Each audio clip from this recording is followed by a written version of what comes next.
You ever have one of those mornings where you walk outside, coffee barely brewed, thinking it'll just be another day feeding your goats, only to find the local HOA has apparently declared your property a public petting zoo? Yeah, that happened. And let me tell you, if you'd told me a year ago, I'd be spending my weekends arguing with people in pastel shirts about the definition of private property, I'd have laughed you right off my porch. But let me back up a sec, set the stage.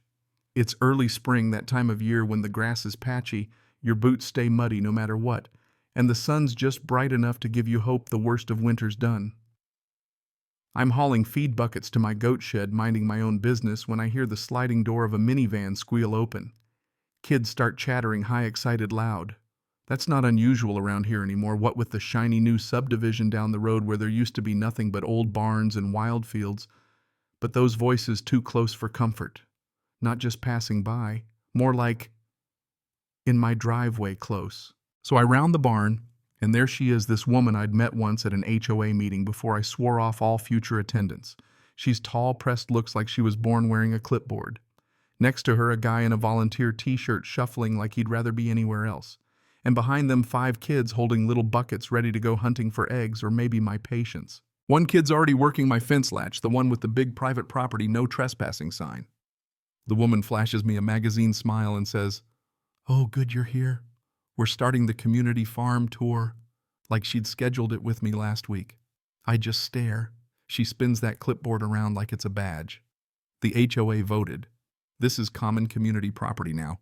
We're kicking off spring. Kids will collect eggs, pet the goats, then head down to the orchard. I hadn't even had coffee. And somehow my farm's now the local petting zoo. So I say, "Real careful, ma'am, this is my land. You can't bring people in here. You need to leave." Her smile doesn't even twitch. "Oh, honey, I know you think that, but the documents are clear. The green spaces belong to the community. We pay dues." You ever hear something so backwards your brain just freezes? That's where I was. The volunteer guy's avoiding my eyes. I ask her name just to keep things straight. "I'm Hattie, HOA president." "Right. I'm Rowan. I own this farm." She laughs, a little condescending chirp. "You own a portion, but it's shared." At this point, the kid pops my gate open and one of my goats, Waffles, who's basically a furry criminal, starts heading for freedom. That's when I plant myself right in that gate and say, "Nope." Nobody moves. Hattie's smile finally slips. "Rowan, don't make this difficult. It's for the community. People need access to nature. It's property of the people." I point at my sign. "Does that look like the people's sign?" She waves her hand. "Signs don't override HOA governance." The volunteer guy's all, "Maybe we should reschedule," but Hattie shoots him a look that could curdle paint. She leans in, voice low and threatening in that neighborly way. "Look, if you cooperate, you'll be seen as a team player. If not, the HOA can take action." And my brain starts spinning, fines, liens, nasty letters, the usual power games. But all I can picture is a parade of strangers on my land, my dad's voice in my head. "Don't let anybody talk you out of what you've earned." That's when I take out my phone. Hattie's eyes narrow. "Are you recording me?" "Nope." "I'm calling 911. Her posture goes stiff. "That's unnecessary." But I stay on the phone, calm as can be. "Hi, I'm the property owner. There's a group trying to enter my fenced pasture without permission." Hattie's in the background huffing. "This is HOA property." I make sure the dispatcher hears it. "They're claiming the HOA owns my land. I have no trespassing signs, livestock on site. The dispatcher tells me deputies are on the way." Hattie leans in real quiet. "You're really going to do this in front of children?" "Yep," I say, because they shouldn't be here. The kids start getting antsy. One little girl pipes up. "Are we still getting eggs?" Hattie chirps. "Yes, sweetie." Just a misunderstanding, and gives me a look like I'm a stain she wants gone. When the deputies show up, it's almost funny. 2 SUVs, dust rising. One deputy with the kind of face that says he's seen every flavor of neighbor drama. I explain what's happening. Hattie jumps in with, "This is community property. He's refusing access." The deputy, patient as a stone, asks if she has documentation. "The HOA owns my land." Hattie holds out her clipboard. HOA bylaws printed from someone's kitchen printer. The deputy flips through, shrugs. "This isn't a deed or a survey. If you're claiming the HOA owns this, you need property records. Hattie turns pink. We pay dues. My dues don't feed your goats, I mutter. And even the deputy almost cracks a smile. Finally, the deputy says, you need to leave. You don't have a right to enter. If you think you do, take it to civil court. But today you're trespassing. Hattie snaps. So you're taking his side? He says, I'm taking the side of the property records.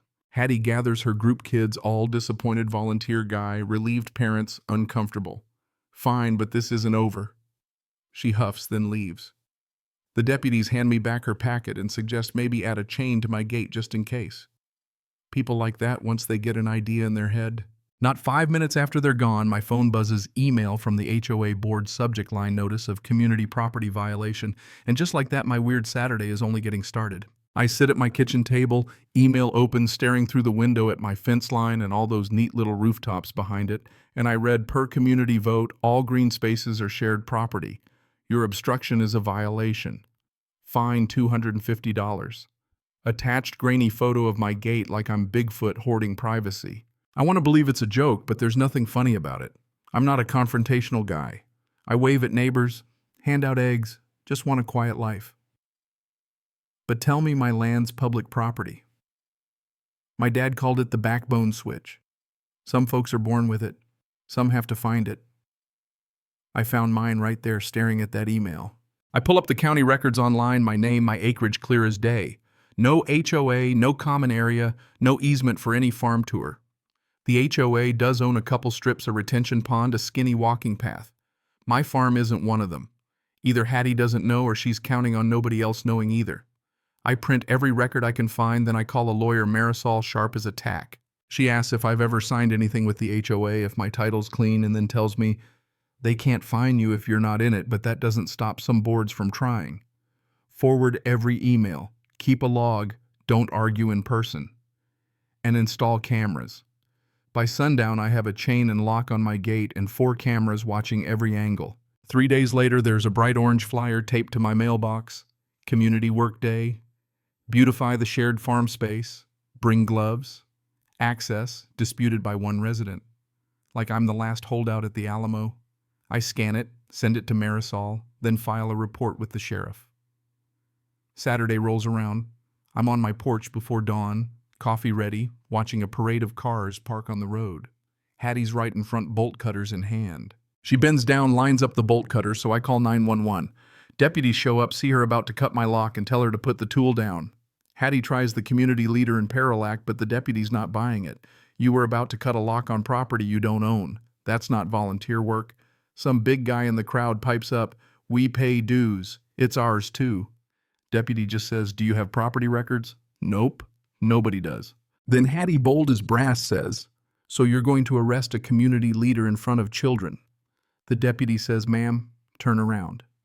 She looks for backup, finds none, and finally lets herself be cuffed. The crowd deflates. Some folks glare at me like I ruined their picnic, but off they go. Hattie's last stuffed in the back of a patrol car, clipboard abandoned. You'd think that'd be the end, but folks like Hattie, they don't learn easy. Monday morning, my phone's buzzing off the hook. Some neighbors thank me. Others blame me for her arrest. HOA hand delivers a special assessment notice, claims my obstruction cost the community, so now everyone's fined, including me. Marisol's response is a cease and desist, polite but sharp as a barbed wire fence. She also files alerts on my property title just in case. That should have settled things. But a week later, my camera catches someone at my gate at 2 a.m. spray painting over my no trespassing sign and taping up a new community access sign. I file a vandalism report and save the sign as evidence. I go down to the county office armed with paperwork, and the clerk tells me the only map showing my farm as green space was a glossy conceptual sales map meant to sell houses, not define property lines. That night, I get a voicemail. Hattie's voice tight with anger. You think you've won? You haven't. The community will take back what's ours. Marisol files for a restraining order and prepares a civil injunction. I get the farm surveyed just to put an end to all arguments and post a new sign, private property. All entries recorded. Violators prosecuted.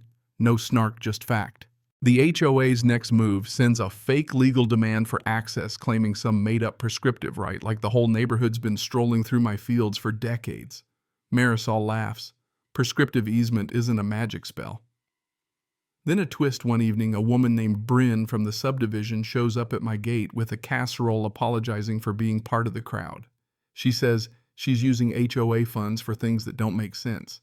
Consultants a security patrol that's just her cousin. I tell her, give any proof to my lawyer, you're not alone in this. Court day for the restraining order arrives. Marisol lays out the case, emails, vandalism, bolt cutter photos.